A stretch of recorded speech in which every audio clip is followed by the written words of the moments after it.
Most people don't live their own life. They live a borrowed one. They borrow opinions from social media. They borrow beliefs from the crowd. They borrow fears from people around them. And then they wonder why they feel confused, anxious, and stuck. The truth is simple.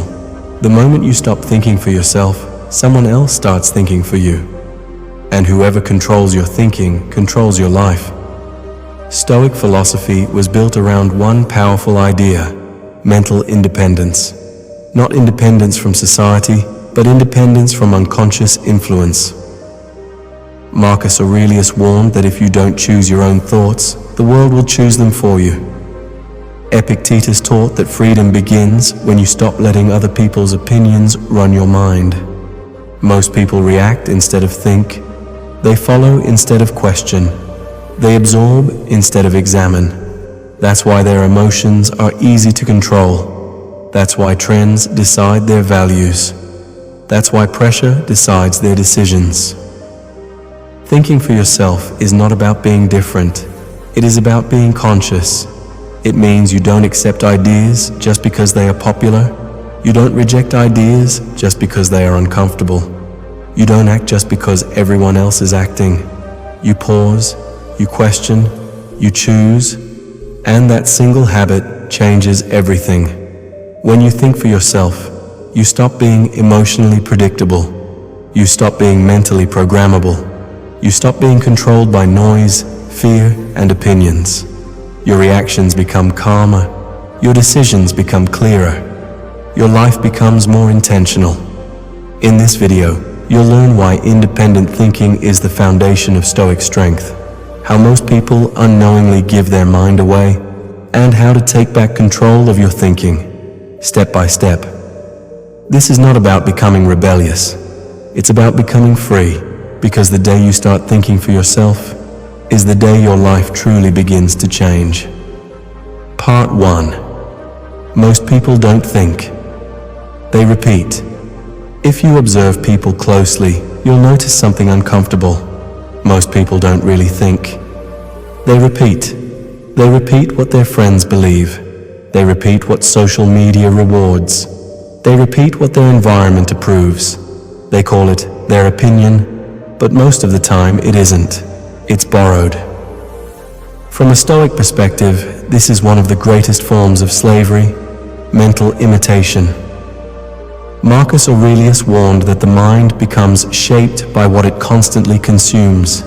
If you don't choose your inputs carefully, you don't choose your thoughts at all. Look at how opinions spread today. A trend appears. A narrative becomes popular. Suddenly, millions of people start saying the same thing, using the same words, expressing the same outrage or excitement. Not because they examined the idea, but because they absorbed it. This is not thinking. This is echoing. Stoic philosophy teaches that a person who does not examine his own beliefs is living under quiet control, not by force, by influence. And influence is more powerful than force, because you don't even feel it. Most people believe they are independent because no one is physically controlling them. But their emotions rise and fall with headlines. Their opinions change with trends. Their values shift with social approval. That is not freedom. That is programming. Epictetus said that if you want to be free, you must first learn to examine your impressions. An impression is how something appears to your mind before you judge it. For example, you see a post online. Your mind immediately forms a reaction. Agreement, anger, mockery, fear. That reaction feels automatic, but it isn't inevitable. Between what you see and what you believe, there is a moment of choice. Most people skip that moment. They accept impressions without inspection. Stoics refuse to do this. They ask, is this true? Is this useful? Is this my thought, or did I borrow it? This simple habit separates independent minds from obedient ones. Another reason people repeat instead of think is social comfort. Agreeing feels safe. Disagreeing feels risky.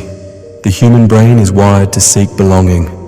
So it often trades truth for acceptance without realizing it. Stoicism is not against society, it is against unconscious conformity. There is a difference. A Stoic can live among people, follow laws, respect customs, without surrendering his mind to the crowd. He does not reject ideas because they are popular. He does not accept ideas because they are popular. He evaluates. This is rare, and because it is rare, it is powerful. When you stop repeating and start examining, your life changes in subtle but profound ways.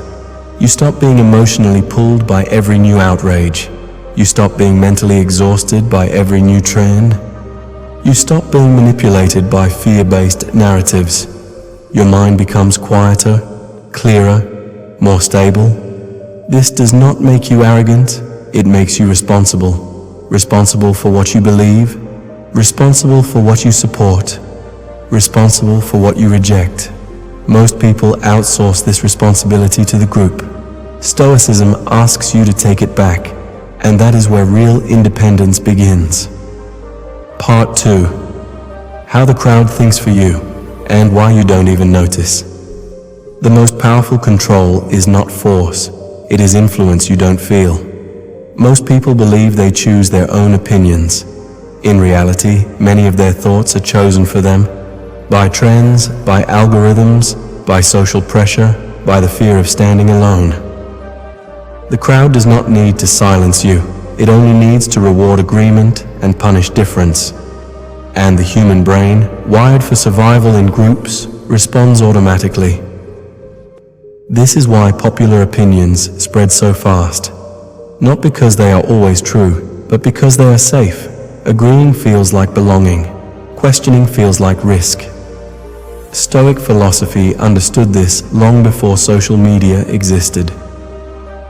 Marcus Aurelius warned that the soul becomes dyed by the color of its thoughts, and those thoughts often come from the environment you live in.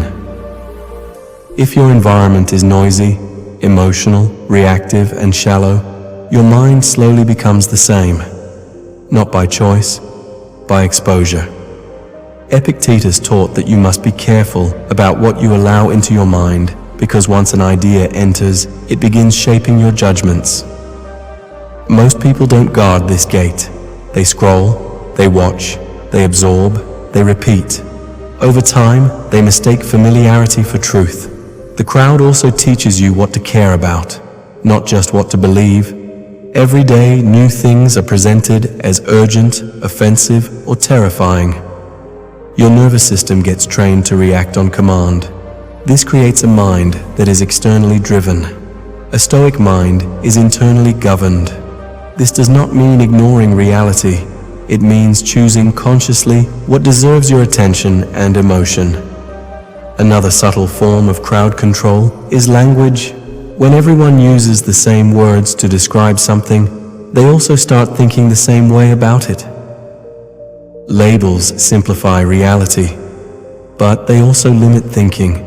Stoics were careful with words because they knew words shape judgments.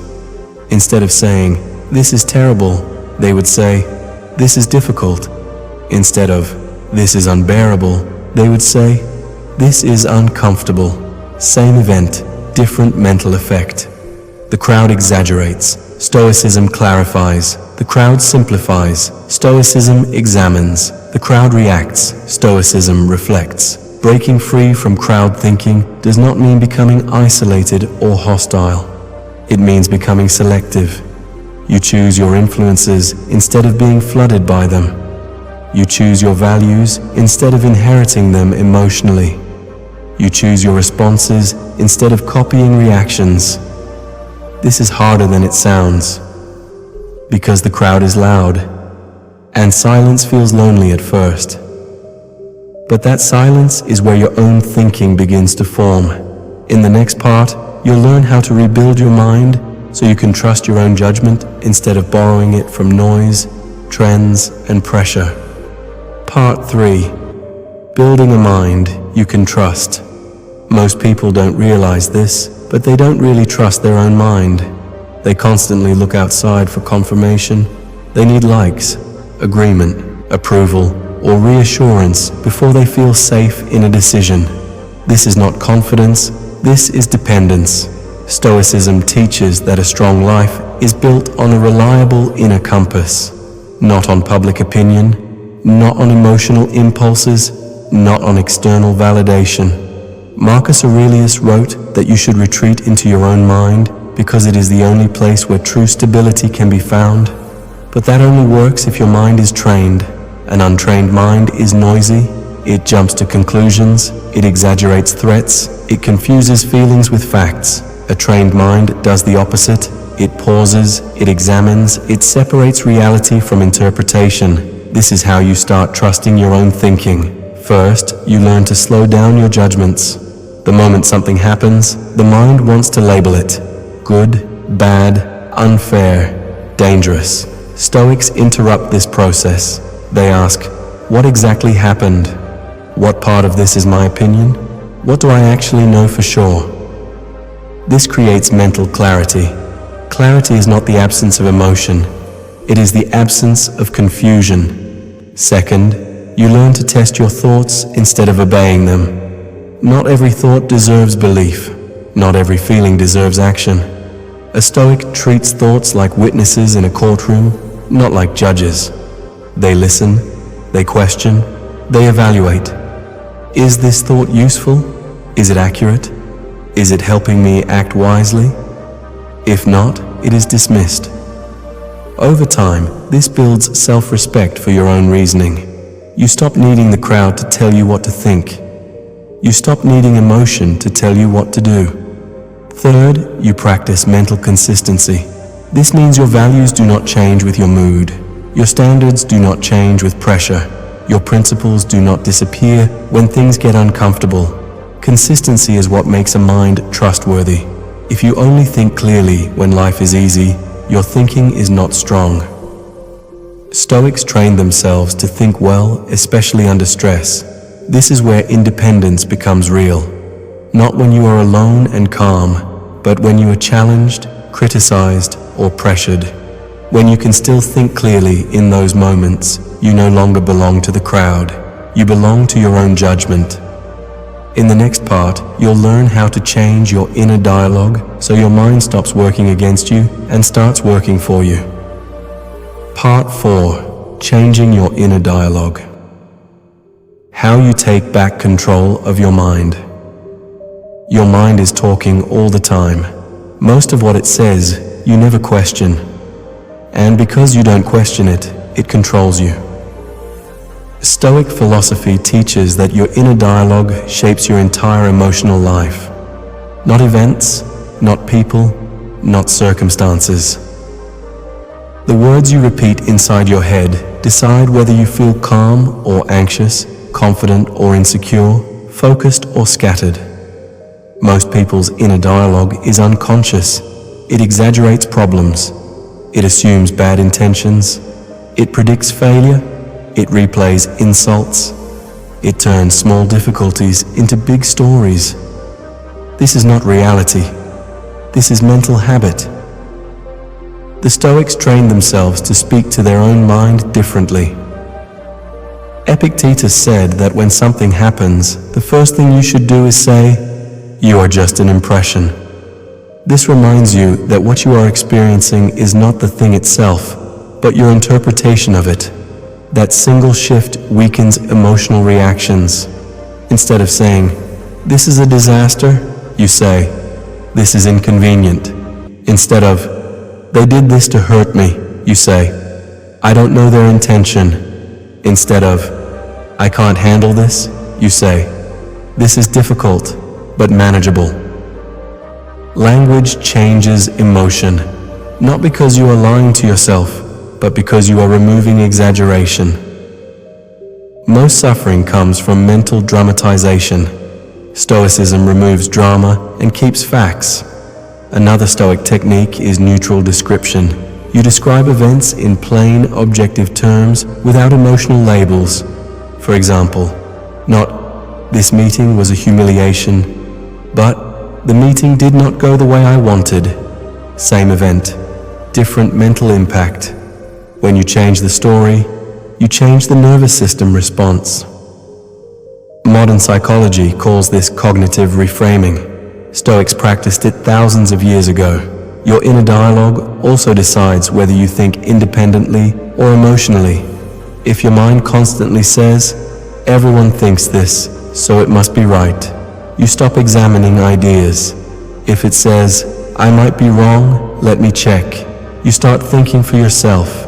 This is how mental independence is built, not through rebellion, through clarity. Over time, as you clean up your inner dialogue, something interesting happens. You feel less offended, less rushed, less threatened, less emotionally hijacked. Not because life got easier, but because your mind stopped attacking itself. In the final part, you'll learn how to turn independent thinking into a daily practice so it becomes your natural way of living, not something you have to force. Part 5. Turning independent thinking into a way of life. Understanding. Independent thinking is one thing. Living it every day is another. Most people feel clear for a moment, then fall back into old patterns. They get influenced, they get emotional, they get pulled by noise, opinions, and pressure. Stoicism is not about having one good insight. It is about building a system that protects your mind over time. The Stoics believed that freedom is not a feeling, it is a discipline, and discipline is built through daily practice. Here is how independent thinking becomes your default, not an exception. 1. Start your day by choosing your standards. If you don't decide what matters to you, the world will decide for you. Every day you are surrounded by opinions, trends, fears, and expectations. Most people absorb them without noticing. A Stoic begins the day by reminding himself, "My values do not come from the crowd, they come from reason." This does not mean rejecting everything, it means filtering everything. You ask, is this useful? Is this true? Is this aligned with who I choose to be? This simple filter protects your mind from being flooded. 2. Practice the pause. Before agreement or reaction, independent thinking is not loud, it is slow and deliberate. Before you agree with an idea, repeat a headline, or react emotionally, you pause. You ask, do I actually believe this, or did I just absorb it? Am I responding, or am I being triggered? That pause is the space where freedom lives. Most people skip it. Stoics train it. Over time, this pause becomes automatic, and when it does, you stop being mentally predictable. 3. Accept that you will sometimes stand alone. Thinking for yourself is not comfortable. Sometimes you will disagree quietly. Sometimes you will not join the outrage. Sometimes you will not follow the trend. This can feel isolating at first, but Stoicism teaches that it is better to be alone with reason than surrounded by confusion. Marcus Aurelius wrote that it is better to live in harmony with nature and reason than with the crowd. You are not here to impress. You are here to think clearly and act wisely. 4. Measure yourself by character, not approval. As long as your confidence depends on approval, your thinking will never be fully free. People will always reward conformity more than clarity. Stoics measure themselves differently.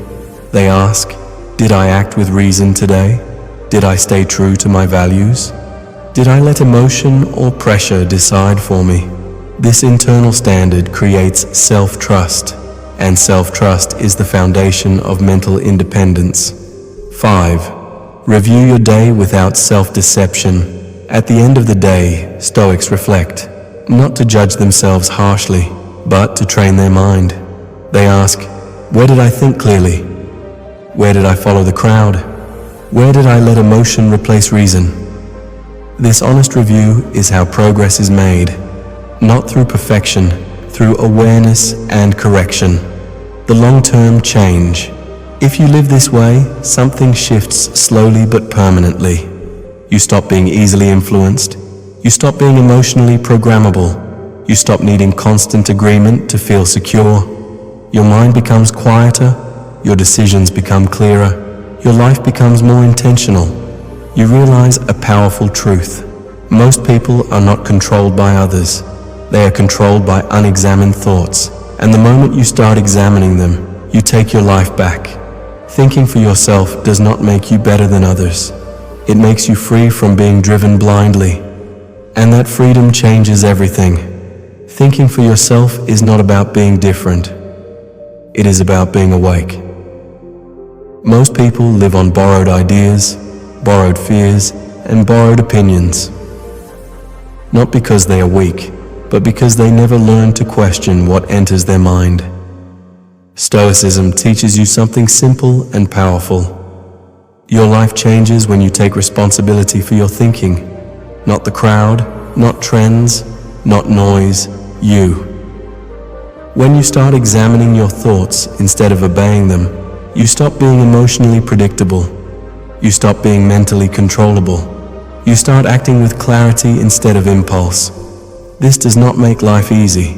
It makes life honest. You will still face pressure. You will still hear opinions. You will still feel emotion. The difference is that none of these things will own your mind. Independent thinking is not a moment, it is a daily practice. Question what you hear. Examine what you feel. Choose what you believe. Because the day you stop letting the world think for you is the day you finally start living your own life.